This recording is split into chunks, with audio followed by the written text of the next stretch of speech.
So remember when I said this is going to be a spooky Saturday? I know we're out of October and everything, but who cares? It's spooky all year round, okay?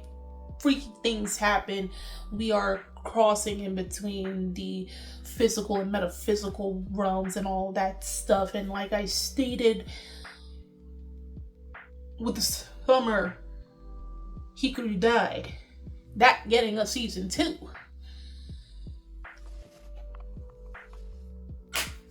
Dark Gathering is also getting a season 2. Oh my, y'all don't understand how happy I am. And mind you, those who were with me since I believe it was 2023 or 2022. No, it was 2023. You guys were with me in that, the terror I was facing. And then I continued with the manga. Now, we don't know when, we don't know when the anime is going to drop. I can assume it could probably be next year fall or probably early 2027, because they made the announcement not too long ago, just a few weeks ago and stuff like that. So I am very grateful, because after watching the anime and then continue on with the manga, I am behind, but it looks like based on how long it'll take for them to adapt, we should be getting probably another 2 core season, or at least 12 to 13 episodes next season. But from where I left off in the anime and continue on with the manga, all I'm gonna say is it gets scarier, bro. It definitely gets scary. What we saw in season 1 is nothing compared to when they had to travel to Kyoto. Kyoto is freaky, bro. Just to go rescue Ai. Oh my god. Oh my god. And I believe they're still in the Kyoto arc as I'm speaking right now, dealing with all that. Or then again, they can be dealing with other stuff. I don't know. I haven't caught up to the latest chapters, of course. But definitely it's been type freaky, scary too. And then talking about scary, probably one of the scariest ghosts, and there's a lot in this series. The creator goes out of their way to ensure that, you know, he gets his facts right and to bring in really scary stuff into the series. But the last chapter I was on was chapter 46.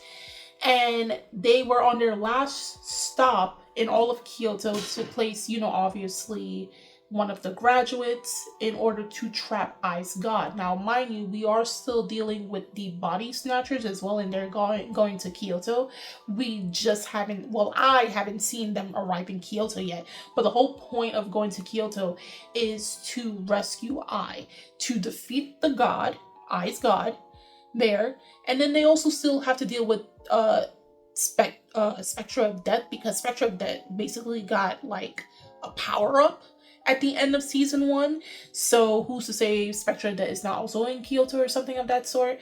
And the whole war, it took Yayoi's mother, impregnated her, and has been going through the cycle of being born. And then it kind of got that upgrade by Ai's god facing off against it. And then, yeah. So a lot is going on. And from chapter 46, they are on their last stop where they're going to this, you know, this village to place one of the cursed dolls and everything. And while they're there, I believe they triggered something, and this caused the monks to take them back to the temple, because this trigger led to this ghost that they were, very powerful ghost that they were very scared of, because it was a monk in a dwelling right beneath one of the houses. And accidentally, no, Keiichi, he no, Kotaro, why I'm saying Keiichi, Keitaro, he accidentally triggered and opened up it, and then it caused whatever it is to come out. So while they told all of them to go hide in this room, do not talk, do not speak, and do not hear. So while they're trying to chant to keep this entity, whatever it is, at bay to seal it back in, they even call him the head of the head chief monk, Clint. Because it had a grudge against them. And then while they're in the temple praying away, chanting away, it got all 5 of them. It took them. And if you hear its words, it shrinks you down to the size of like, I don't know, like a Funko Pop. But skinnier, not big head, but skinnier, but the size of a Funko Pop. And then it consumes you. Please don't. You see what happened when you talk about these things? Cypher, you was dealing with much more powerful stuff, sorry. While pregnant too, sorry. But nonetheless, and it's freaky because when Yayoi was explaining it, right? She was saying we were dealing with, entities, ghosts, spirits, curses that were walking upright on 2 feet. Still dangerous, still powerful nonetheless, can still murk you if you weren't prepared. But what makes this particular entity so terrifying compared to the ones that walk upright on 2 legs, those still have a shred of sanity and, understanding. Anything that walks on all 4 legs, you can't reason with that. You can't. It acts like an animal. And then it showed like this most grotesque. It was coming up on them, going at the door, and then it opened the door. On all 4 legs, it opened up the door. And it looked disgusting. Okay? And this is where chapter 47, because they're in the room and they're like, because they saw everything that was happening, because Yayoi beforehand put a camera where the monks were chanting and summoning and all that stuff to seal that entity, that ghost. And unfortunately, all of them got passed away because one got his head twisted off, creepy looking skull face and everything. And yeah, that was it. And then all the other monks, that was a wrap. It took all of them. It shrunk them to a Funko Pop size and just took them. So now it found where Yayoi, Eiko, and Keitaro are, and it opens up the door, and they're all like, it's walking on all 4s. It don't look right. Mind you, and all of this is happening at nighttime, so imagine, I would have passed away simply. That's it. You got me out of my house to come do. I don't know how much I would love my friend to try to save her for that. No, I'm sorry. The fact that I'm even reading this, that should tell you something. I'm more of a Keitaro, alright? I'm like Keitaro, but unwilling. Even more unwilling to engage with these stuff. No, sir. No. I get scared of my own shadows. Stop playing with me. Stop playing. So, while the thing is coming into the room, it's looking at them, and it has one of the monks on its hands. And so while it's walking into the room, it spoke, and that's how it shrinks and consumes its victims. It speaks certain words, and overall, something that this chapter laid out is there is power in the tongue. Whatever you speak out can happen. Probably not directly or not instantly, but it can. There's power in the tongue, and so in other words, be careful of what you say, because you never know. And they took it quite literally in this chapter. So whatever words this entity was speaking just took out the monks, and it took them, right? So then it's trying to go after all 3 of our main characters after them. At first, it's always happening to Eiko, bro. She's like the Daphne of this series. I'm not trying to belittle her or anything, but they always go after her simply because she doesn't have an affinity towards spirits, or she can't see them. Like, she's blind, and she's like a regular person. Like, think of JJK, you're a regular person until you're on death's door, and then that's when you start seeing the curses. And by then it's too late. That's messed up. That's Eiko. That's why I say she's a Daphne of the series. She's always getting caught up in something. So it instantly went to go for her, bro. Popped up on her. And then it grabbed her by her. I'm using my hand, but think of it like a foot. Grabbed her by the ankle. It's yanking her to it. And Keitaro and Yayoi is just looking. And then it takes its finger. And it looks like it's phasing through her ankle. Now you're thinking, okay, yeah, it's grabbing her and everything, okay, but its finger is phasing through her. Okay, it's nothing too weird, too creepy. Come to find out, it was trying to tear and break her Achilles. So she can't walk away, because the whole point of it is that entity realized that like they can't hear it because it keeps chanting whatever. It's just like the monk. One of the graduates that Yayoi has, that monk, where it chants and then that's how it hits its target and everything. It wells it down and all that, and it places a curse on you. So this is another version, but this one is worse, because by chanting its words, it shrinks its victims to, again, a Funko Pop. And then it takes the victims, and then it has like sockets on its stomach, which places them like as if you're placing an egg in a socket or something, or an egg holder. Just try to envision. And then what happens is, I'm gonna get to it.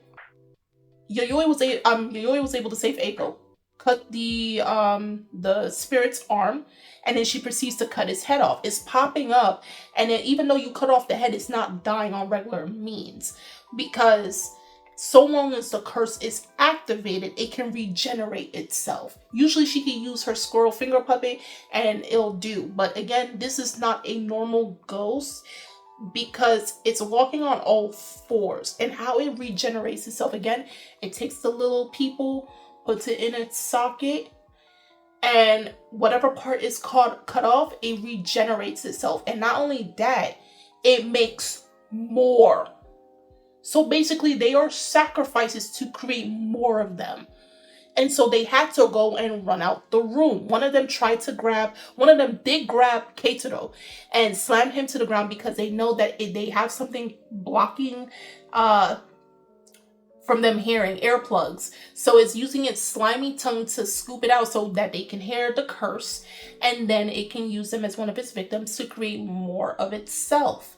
Luckily enough, if you remember a couple of chapters ago, I think it was in the 30s, while they were dealing with Tunnel A's ghost, no, not even Tunnel A, this was like, this was a little after season 1. And this was before they went to Kyoto, or they were in Kyoto, and that book that, what's his name, is study upon, right? Keitaro, in that whole scruffle, managed to get 2 Shikigami.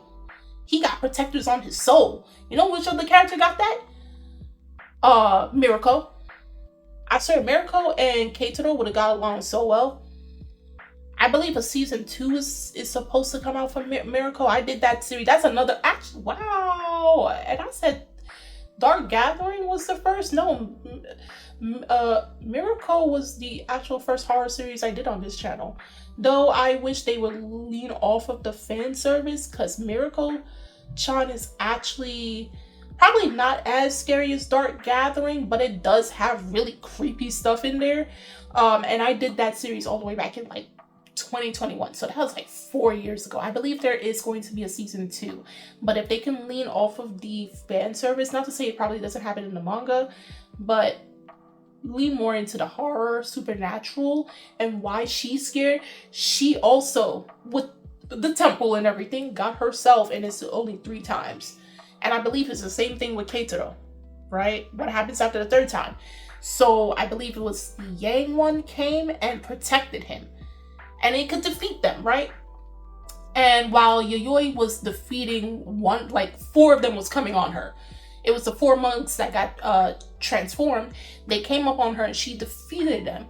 But without her realizing it, when she was not paying attention, one of them, with its severed arms, managed to flick the earplug out of her ear. And then the severed head started chanting.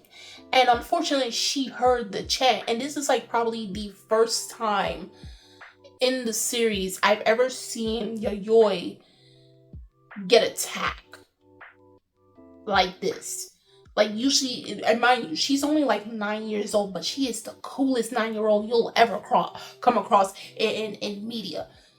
And she is getting taken down. So she's like, oh shoot, I need to find a way to not hear it, or they hit me with the curse. And then you see her words starting to slur and turn, like morphing and everything. So then while she's fading out of consciousness, she's seeing Keitaro, Eiko, her family, her parents, her deceased parents, and her eyes are rolling back. And I'm like, whoa, you never, usually she'll handle the business, but she got hit.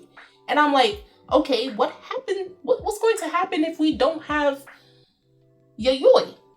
Luckily enough, we did have like a mini flashback, which this was her contingency plan. This is, they were prepping just before they really went into the village, and because of all the stuff that happened with the curse being released and everything. So they managed to grab her, and they're trying to run away to find a way to escape, and then like see if they can undo it for her before she ends up like the 5 monks. Unfortunately, while they're trying to escape and they're trying to go back into the streets, they are surrounded by numbers of them. Not even the birds are safe. They even take birds. They take the pigeons. What did the pigeons ever do to anybody? They used to be messenger birds. Now they're reduced to this. Not even they're safe. But the safety hazard, the safety plan, contingency plan that Yayoi planned ahead, which I think is very smart. Again, she does have a very high IQ. She's like, if anything was to happen to me, I want you to take this child, which is the lion, right? The lion plushie. And you're going to call out his name and give him specific instructions so that he can protect you in my place. So the way she goes about it, she's saying that like, in order to call his name and give him those instructions, I gave him a posthumous name. And by definition, that's like, by definition that they say, it's something that is awarded after death. So she gave him his true name after he's already deceased and defeated and placed in this doll. So his true name that he has, no longer the one of living, but the one that he has earned through death. And then you give the command that he's supposed to do, right? So just as they're leering at both Keitaro and Eiko, and they feel like they have nowhere else to turn to, we have where Eiko, because they come and she dropped to her knees because she's like, bro, imagine you see this creepy, this is nightmare fuel. Imagine you think you just got away from a couple of them just to find out the whole street, the whole block is filled with them. Bro, I would have gave up on, I told you I would have gave up on life. I would have gave up on life right then and there. Because no matter what you're doing, even if you was to sever them, sever their heads, their limbs, or anything of that sort, they can just come back and they can take anything that is living and use it to make more. Like, you can't think of a way to actually defeat them. But whichever ghost is in the lion, the name that they gave, that Yayoi gave this ghost, by the true name. So Eiko calls it out and she says, wax. It's so cool, bro.